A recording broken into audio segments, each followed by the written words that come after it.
démocrates du Bénin, nous sommes engagés pour la patrie. Nous sommes le jour où il y a la nuit. Nous apportons le sourire où il y a le chagrin.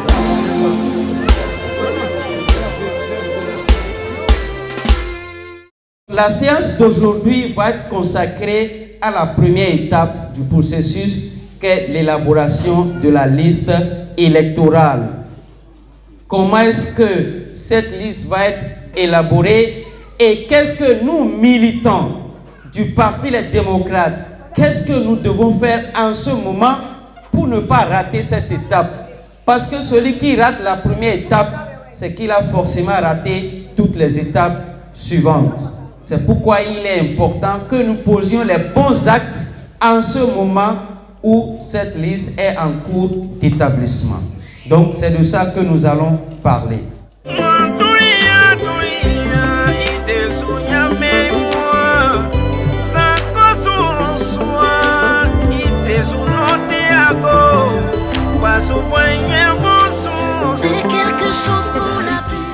Si on prend le registre communal, la liste de tous ceux qui ont fait RAVIP, c'est dans un ordinateur.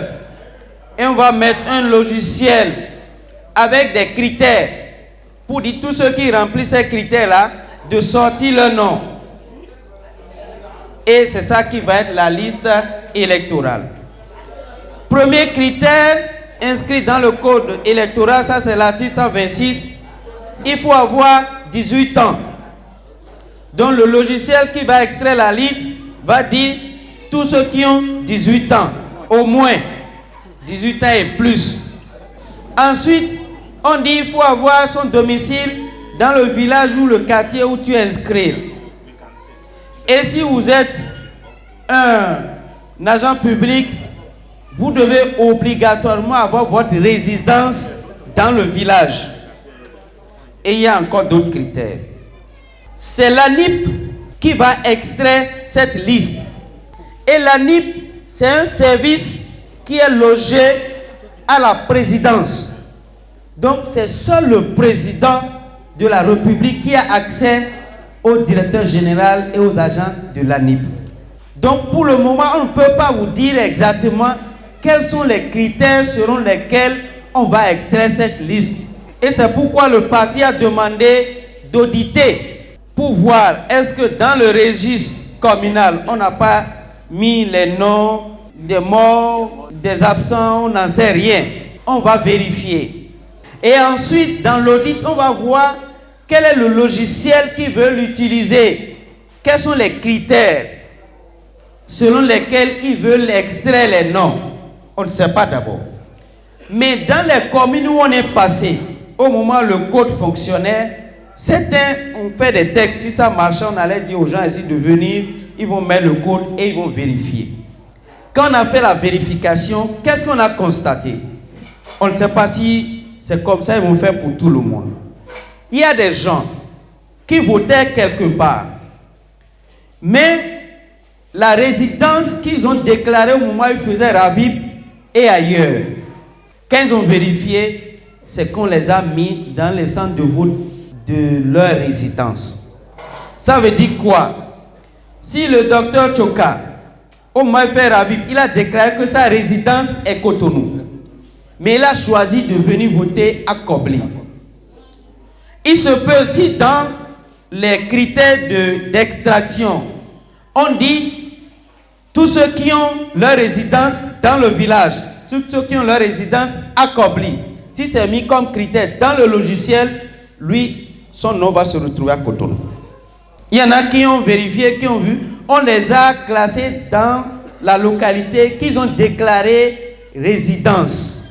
Mais si on attend la veille, on ne s'en préoccupe pas aujourd'hui, et que le jour-là, il s'avérait que les gens ont été classés en tenant compte de leur résidence déclarée, il sera surpris le jour où on va afficher la liste de voir que son nom est dans un village de Abomey-Calavi.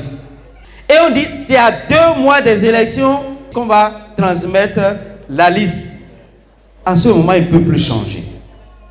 Donc c'est pourquoi dès maintenant, on doit se préoccuper. Chacun doit se préoccuper de savoir où est-ce qu'il a été classé. Mais le code a dit, chacun de nous a le droit. Et l'ANIP doit permettre la jouissance de ce droit-là. Chacun de nous a le droit de consulter par voie électronique son centre de vote. Ça veut dire l'ANIP a l'obligation de nous communiquer un lien qui va nous permettre de vérifier là où on a été classé. Si entre-temps, on veut voter à Kobli, on veut que notre nom sorte sur la liste de Kobli, alors qu'entre-temps on a déclaré comme résidence ailleurs, pour ne pas être surpris de voir que notre nom est sur la liste de là où on a déclaré comme résidence, chacun doit se préoccuper de vérifier où est-ce qu'on l'a classé avant que ça ne soit trop tard. Parce que si lui, il s'avérait qu'on le classe à Abomey-Calavi, ça veut dire qu'il ne peut pas être candidat dans la 3e circonscription électorale, moins encore à Kobli, et ne peut pas venir voter ici. Alors que dans son lieu de résidence, il n'a pas les facilités d'être candidat là-bas, parce qu'on ne le connaît pas assez comme on le connaît ici. Donc, l'étape d'établissement de la liste électorale est alors importante pour chacun de nous par rapport aux étapes qui vont suivre. Ça doit préoccuper chacun de nous. Donc, en plus de ce qu'il faut s'assurer qu'on a fait le RAVIP, il faut également s'assurer qu'on a été classé dans la localité de notre choix. Et puisqu'on ne sait pas d'abord les critères d'extraction, eh bien, nous devons rester vigilants. Dès que l'ANIP va communiquer le lien, nous allons le partager abondamment. Mais ne négligez pas la vérification. Et dès à présent, ceux qui ont le temps, ils peuvent aller aussi au bureau ANIP de la mairie et demander directement de la consultation. Il peut faire la demande, on va lui vérifier ça.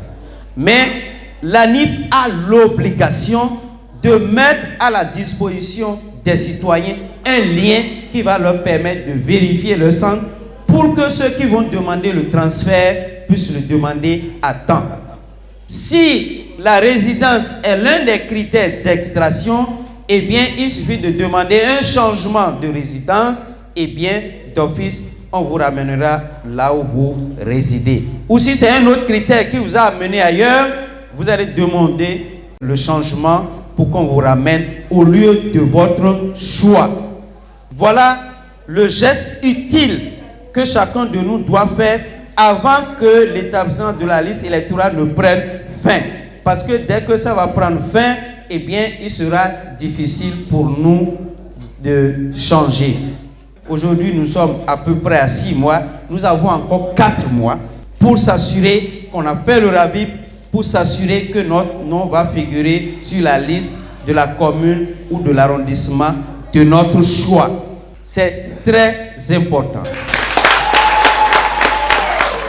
Si vous n'aviez pas un acte de naissance, aujourd'hui, on ne peut plus vous enrouler sur la base de témoignage.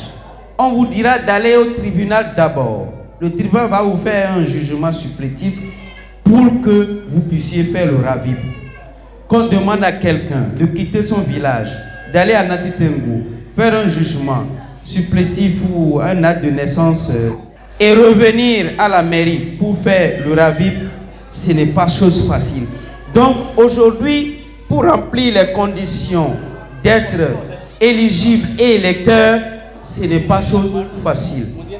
Mais il faut savoir la nécessité, l'urgence et l'utilité pour vous de faire cet exercice pour pouvoir se donner le courage nécessaire de le faire.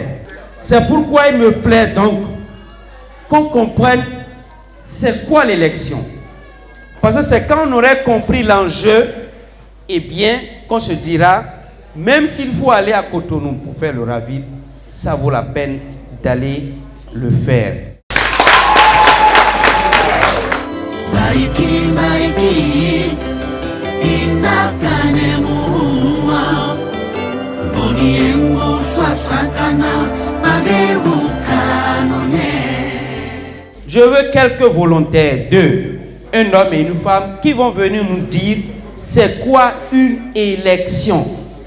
Si on parle d'élection, il s'agit, selon l'électeur, d'aller faire son choix et faire le bon choix, prendre celui qui veut pour être son chef, celui qui peut le guider et faire ce qui est bon dans son milieu, c'est lui qui le choisit et il pose sa main, il dit que c'est lui que moi j'ai choisi pour qu'il soit mon chef. C'est ça l'élection. L'élection, c'est de faire le bon choix. C'est le choix de celui qu'on veut pour être le chef. Voilà ce qu'il a dit. C'est ça l'élection. Enfants du bénéfice, la liberté de Christ.